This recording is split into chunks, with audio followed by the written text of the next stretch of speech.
Hi everyone, my name is Cleus Glory Young, and as many of you are aware, I am the proud author of the Airport Adventure Live Safely bookazine, and also the creator of the Kite family, which are the main characters within the story portion of the Airport Adventure. Today, I wanted to come on here to share an update with you about our upcoming event, the Airport Adventure Book Tasting Community Engagement event that's coming up on Wednesday, July 28th at the Cecil B. Moore Library, which is located at 23rd and Cecil B. Moore in North Philadelphia. So I wanted to come on here today and not just share the context of the event, but also share what this event is really about. And an idea that I could really give you to really summarize everything is the idea that we can continue to give our people old values and then expect them to build new possibilities with their life. Once again, we can't continue to give our people old values and then expect them to build new possibilities with their life. And what am I talking about? I'm talking about we can't continue to do the same things over and over and over and over again and then expect new possibilities to arrive. So, a part of what we're doing now, we're strategically really coming together and say, how could we give the community something fresh?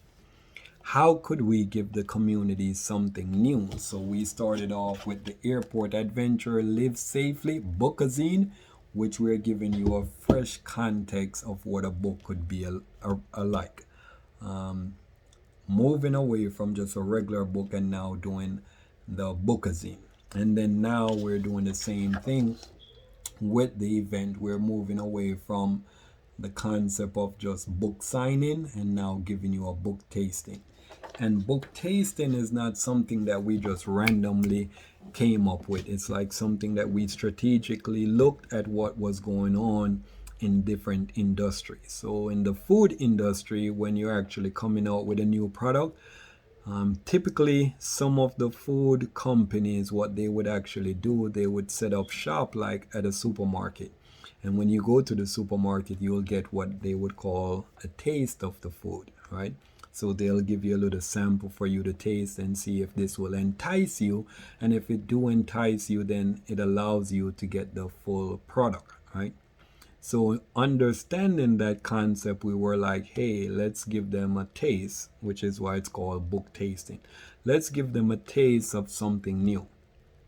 But beyond that, the strong component while we're doing this is understanding the therapeutic value. This is in the industry of the therapy field.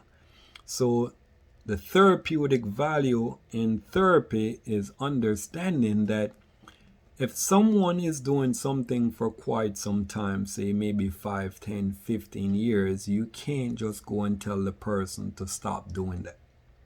It will cause some type of shock to the person, which is almost like, someone just surprise you just like that and scare you. And it's like that could shock you because it's sudden. So it's the same way if somebody is doing something for quite some time, you can't just tell the person, hey, stop. It will shock the person and it can cause some type of catastrophe for the person, especially dependent on how heavy the person was using that thing. For instance, if they're using drugs, you can't just tell the person to stop doing drugs all of a sudden. And the same concept, you can't just go out there and tell people, stop the violence, stop the killing. It doesn't work like that. That will now cause a shock to the person. So from a therapeutic value, we understand that we have to do the process of what is called wean someone off. So you wean them slowly off that of which you want them to stop doing and then give them something actively for them to now go into. So that's what we're doing. So when we're doing a book tasting event, we're saying we're giving you something for you to taste, and for you to taste this now that we can now wean you off those old ways of living and now bring you into new possibilities. So that's the concept of that. So it's not something that was just randomly just thought about. It's something that was strategic. So that's the concept. And a big component of this, as I said, is around the concept of now what I would call the three major components of the event. The first component is around what we called safety protocols or procedures. So this event is geared towards finding things that are safe that someone could apply to their life to make their life or their families or their friends' life safe. So that's the first component. The second component is around what we called well-being choices. So in this event, the book tasting event, we're going to be sharing some concept of where we're looking at your well-being and we're saying what type of choice can we now make to enhance our well-being. So these are healthy choices. And I'm not just talking healthy choices as in physically. I'm saying healthy choices as in spiritually, mentally, psychologically, emotionally. So in that context, we can now begin to make better choices that enhances our well-being. Well-being as in you're a human being, so you have to be well. And when you're well, what happens? You function on a higher level. So we're looking to see how we can get people to make better choices that now enhances their well-being so they can now live on a higher level or live their full potential. And the last component of the book tasting event is around building new possibilities. I'm when I say a strong advocate of building new possibilities, that's what I'm about. And it's not just talking about it.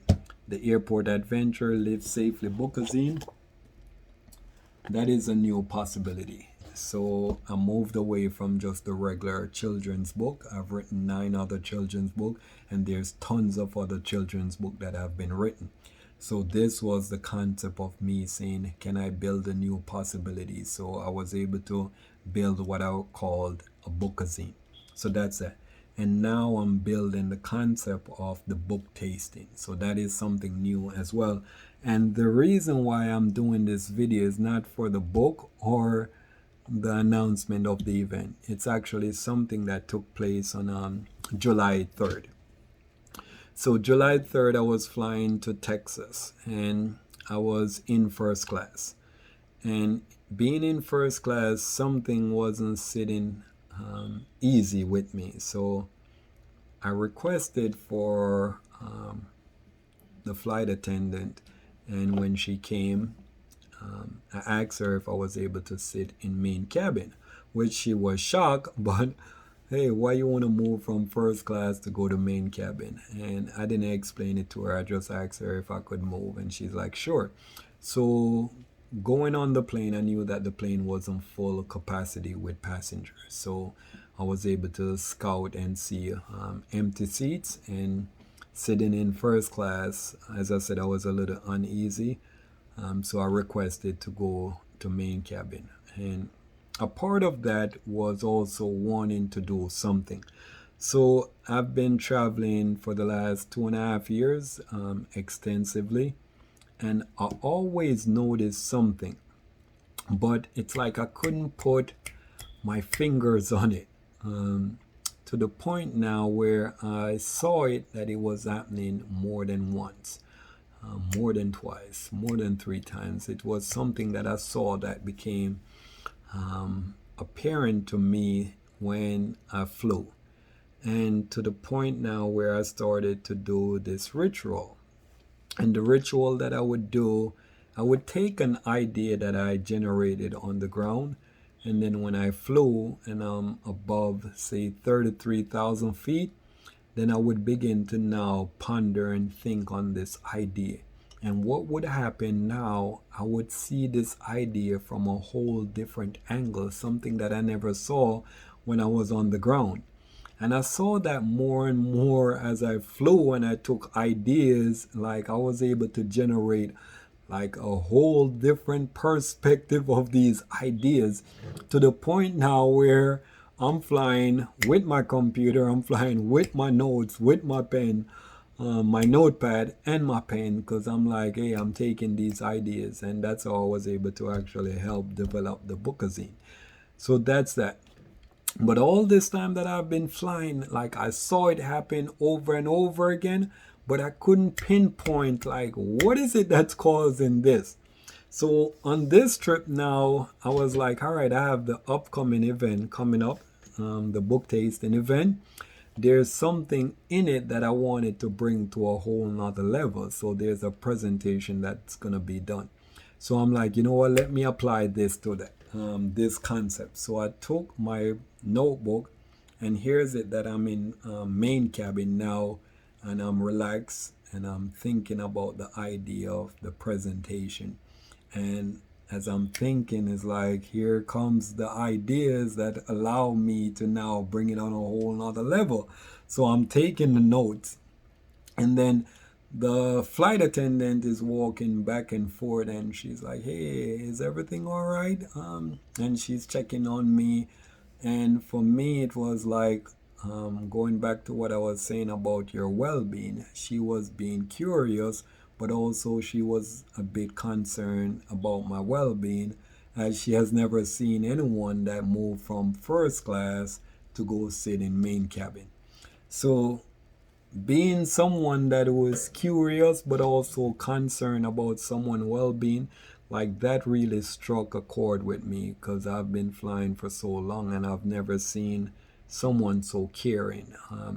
Not just that she was curious, like the way that she spoke to me, the way that she engaged with me, you could see the care coming out of it. You could see the concern, like, sir, are you sure that you're okay? Can I get you in? Like, it was on a whole different level, to the point where I actually autographed one of the books for her. And when I gave her a copy, which she didn't know I was the author, she just thought I gave her the book because it was actually sitting there next to me, as a part of the notes that I was taking.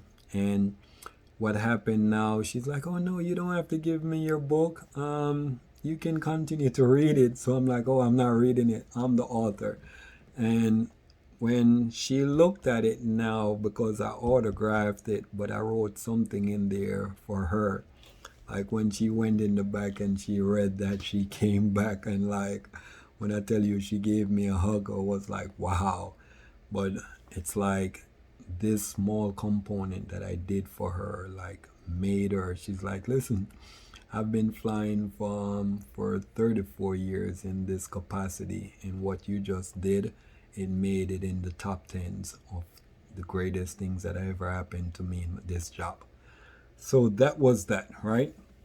But what happened with that now that we're conversing with each other, the thing that was puzzling for me for so long, I'm like, I wonder if I asked her if she would actually know the answer. So I asked her now from an interview standpoint. I started to interview her and sharing with her what I'm doing and how I noticed this thing that always happened. And here's it. And oh my goodness, she's like, oh yeah, on the airplane they do such and such. And I'm like, wow, really? And now it just clicked. Like everything just opened up right there. So I'm like, notes, notes, notes, notes.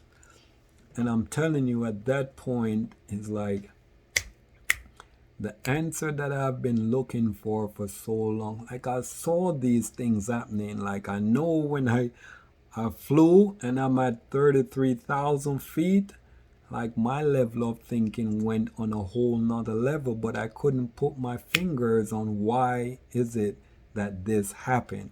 And here's it, because I switched from first class to go to main cabin. What happened at that particular moment, it allowed me to interact with the flight attendant. The flight attendant now gave me the answer that I've been looking for so long.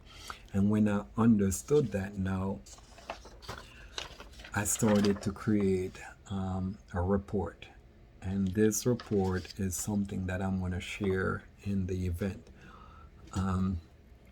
It's something real interesting that, yeah, I'm at 34,000 feet at that particular time. And here's it that things are making sense for me. But it's not only just at that level, I'm seeing it now being played out in the ground level. There's a concept that says misery loves company. So I'm able to now put it into perspective. I'm like, misery. But here's the company to this. Here's the company to this. Here's the company. And I'm now able to pinpoint these things on the ground. When I go back to now and I'm saying I'm doing the event around the second component, which is the well-being choices, we make a lot of choices that we may not even know that this is triggering us to make these choices that are not enhancing our well-being, but rather suffocating our well-being. And this is something that I became aware of on July 3rd while on that flight. And it only happened because I switched out of first class and went into main cabin. Because of that circumstance, because of that, now the flight attendant started to question me and had more concern with me. In actuality, she actually, which she's not supposed to, but she actually, from what she understood that I was doing now, she actually made sure that whatever was served in first class was still given to me in main cabin. But that was a courtesy that she did for me, because I started to explain what is it that I'm really putting together and how magnificent her concept was to everything, and how she just helped me to like solve something that was so pressing to my mind for so long. So now that I'm aware of it, I'm like, hey, I gotta let the public know this. So it's gonna be something that's exclusively given out at the event. So if you come out to the event, this is something that I want you to have, because as I said, misery love company. And the concept is that there's certain things that are now impacting our well-being that we may not be able to understand, but we make these choices on a day-to-day basis. And when I learned that on the aircraft, like I was like, wow, this is what the airline did. But imagine if we can do something similar like that now. So that's what this report is going to be. And it's something new. I guarantee you, you're not going to go to another event and get something like this. So it's a report that we're going to hand out to those who come out. So the event is going to be July 28th at the Cecil B. Moore Library, which is located at 23rd and Cecil B. Moore in North Philadelphia. We're going to be there from 1 to 4 p.m. So if you're in the area, or if you want to travel to this area, you can come on out, bring your friends, bring your family, and let us now go into where we can build new possibilities. There's a lot of things that's going on in our community. The social injustice, the violence, the crime. And I can't sit here and just say, hey, these things are going on and blame them. For me, it's like, hey, what can I do? And these are things that I can do. And I'm just going out there now and just sharing it with the public. That's it. We can't sit here and cry over spilled milk. So the idea is to create things that could really be beneficial to people. And that's what we're doing. So again, Wednesday, July 28th at 1 to 4 p.m. we're going to be at the Cecil B. Moore Library, which is located at 23rd and Cecil B. Moore in North Philadelphia. If you're in the area, or you want to travel to be in that area to be a part of this, where you can get some fresh ideas, some fresh thoughts, some fresh concepts that you can look at and apply to your life, or to those who you know would benefit from these things. So again, it's a book tasting event. And if you're going to be in the area, we hope that we will see you on that day. In the meantime, be safe, stay healthy, and build new possibilities. God bless.